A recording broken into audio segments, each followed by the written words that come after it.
జగన్మోహన్ రెడ్డి గారు అధికారంలోకి వస్తే మీకు అన్ని ఏ లోటు లేకుండా ఇంతకుముందు చేసే ప్రభుత్వం కానీ ఇప్పుడు మీకు నేను రాగానే మీకు అన్ని ఏ ఇబ్బంది లేదు, మున్సిపల్ కార్మికులు అన్ని సమస్తం న్యాయం చేస్తానని అన్నారు.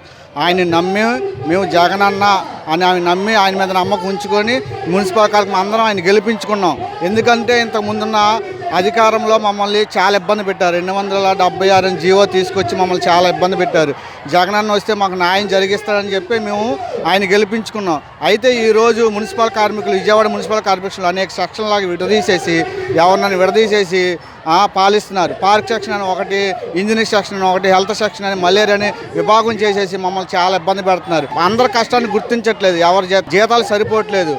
చాలీ జీతాలతో మేము బాధపడుతున్నాం. కాబట్టి ఈ సమ్మెలకు దిగడం ముందు సంక్షేమ పథకాలు ఇస్తున్నాను సార్, ఏ సంక్షేమ పథకాలు రావట్లేదు సార్. ఇంతవరకు ఏ సంక్షేమ పథకం రాలేదు. అడిగితే మమ్మల్ని గవర్నమెంట్ ఎంప్లాయీని చూపిస్తుందని అంటున్నారు.